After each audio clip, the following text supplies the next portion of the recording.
Dita e dasmës shënon fillimin e një jete me partnerin e zgjedhur. Është hapi përfundimtar për të treguar fundin e kërkimit për partnerin e duhur. Por, çfarë ndodh nëse pak para dasmës zbulon se personi me të cilin ke rënë dakord të kalosh jetën nuk është ai që mendoje? Se nuk je i vetmi, por më tepër i zgjedhuri ose i pafati që mori unazën e dasmës. A do të vazhdoje ende me dasmën? Kjo ishte dilema me të cilën u përball Rebecca Burton. Dita e dasmës së Rebekas. Ishte dita e dasmës së Rebekës dhe gjithçka ishte gati. Dekori i sallës ishte i përsosur. Torta ishte gjigante dhe fustani i saj i ëndrave nga Vera Wang i përshtatej bukur. Shoqërueset e saj po ecnin në korridor, duke bërë shaka për natën e dasmës. Rebeka kishte një buzëqeshje të ngjitur në fytyrë dhe ato mendonin se ajo po tregohej turpshme. Në realitet, Rebeka nuk mund të dëgjonte asnjë fjalë që ato thonin.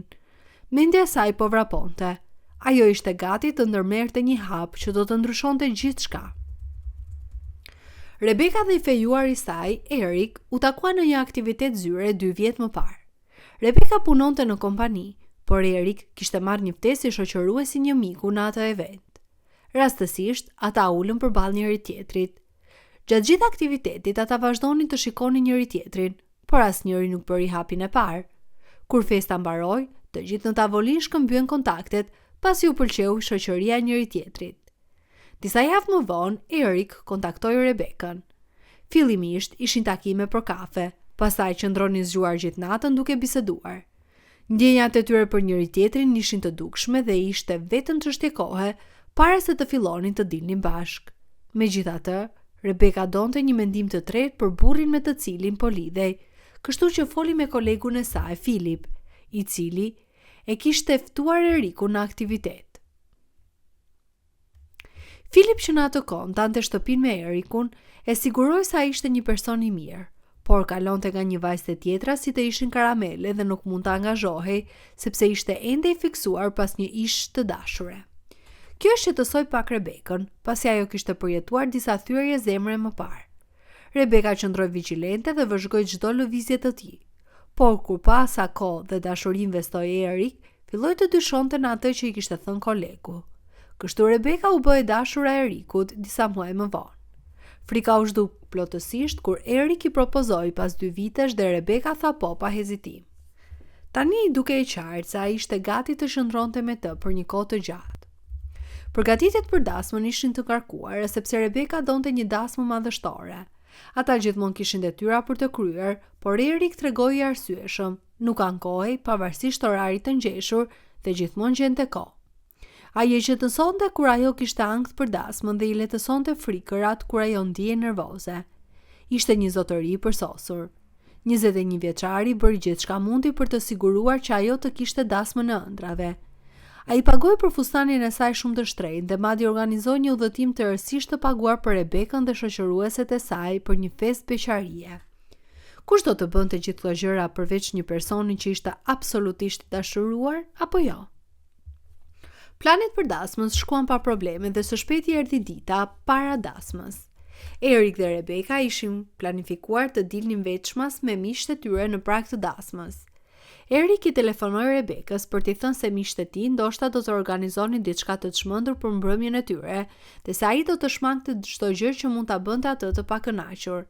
Zemra e Rebekës u mbush me gëzim.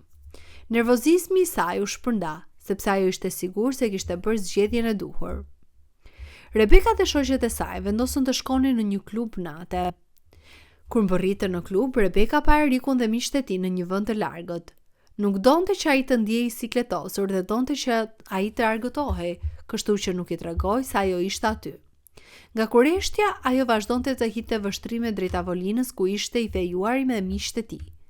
Vuri re se ai nuk dukej se po e shijonte mbrëmjen dhe po merrej me telefonin. Mendoi se ndoshta po përpiqet i tregonte asaj se si ndihej, por asnjë mesazh nuk erdhi. Pas disa minutash klikime dhe prekje të vazhdueshme, ai u largua nga miqtë dhe doli nga klubi. Rebeka u shqetësua se ndoshta kishte ndodhur diçka e rëndësishme në lidhje me punën e tij ose diçka të ngjashme, kështu që e ndoqi për të pyetur çfarë kishte ndodhur. Kur doli jashtë, pa Erikun duke folur me një grua që dukej se po qante. Ajo gjeti një vend të fshehtë dhe dëgjoi bisedën e tyre. Atëherë, ndjeu thyerjen më të rëndë të zemrës. Dëgjoi burrin që do të martohej, duke i shprehur dashuri të pafundme një gruaje tjetër. Ai e siguroi atë se martesa nuk do të ndryshonte lidhjen e tyre. Kur Rebeka dëgjoi mjaftueshëm, u kthye për të ikur. Teksa po largohej, pa Erikun duke e tërhequr gruan në një përqafim të ngushtë dhe duke e puthur thellë. Rebeka nuk mund ta besonte atë që pa. Ky ishte Eriku i saj përsosur, i fejuari me të cilin do të martohej të nesërmen. Ajo vrapoi në tualet dhe nuk mund të ndalonte së qari. Pas një kohe, vendosi që nuk donte që shoqet e saj të dinin, pasi ende nuk ishte vendosur çfarë të bënte. Ajo rregulloi fytyrën, u shtir sikur gjithçka ishte në rregull dhe u kthye për të festuar me shoqet e saj. Në ditën e dasmës, Rebeka veshi fustanin e saj dhe u përgatit për dasmën. Ndërsa po përgatitej, mori një mesazh nga Eriku që thoshte: "Mezi preste jetoj për gjithmonë me ty." Para mesazhit ajo kishte qenë duke menduar për vendimin e saj, por pas leximit të mesazhit e dinte çfarë duhet të bënte. Teksa ecte në korridor, zemra i rrinte fort, por duhet të tregonte një fytyrë të guximshme dhe të buzëqeshte Erikut. Askush nuk priste atë që ndodhi më pas. Ceremonia filloi dhe prifti kërkoi të lexonin betimet e tyre. Erik lexoi një poezi shumë të ëmbël që kishte kompozuar dhe shumica e njerëzve shikonin me zili. Kur erdhi radha e Rebekës, ajo njoftoi se duhet të tregonte një videoklip para se të lexonte betimet. Videoja filloi me një foto që kishin bërë ditën e parë që u takuan. Pastaj një foto nga takimi i tyre i parë për kafe. Videoja përmbante kryesisht një përmbledhje të fotove të momenteve të rëndësishme në lidhjen e tyre me datat. Megjithatë, fotografia e fundit i tronditi të gjithë. Ajo tregonte një foto të Erikut duke puthur një grua tjetër.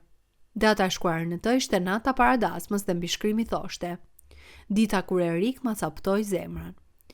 Rebeka i kishte bërë foto natën e kaluar, pa e ditur se çfarë do të bënte me të. Nuk kishte nevojë për pyetje, të gjithë e dinin se nuk do të kishte dasmë atë ditë. Erik nuk mund të besonte syve. Ai u përpoq të afrohej te Rebeka për të shpjeguar, por nuk kishte nevojë për shpjegime, pasi ai kishte parë dhe dëgjuar gjithçka vetë. I paft për të duruar turpin, Erik dhe shumica e të afërve të tij dolën nga salla. Rebeka tashmë kishte shpërthyer në lodh dhe u ngushëllua nga shoqet e saj.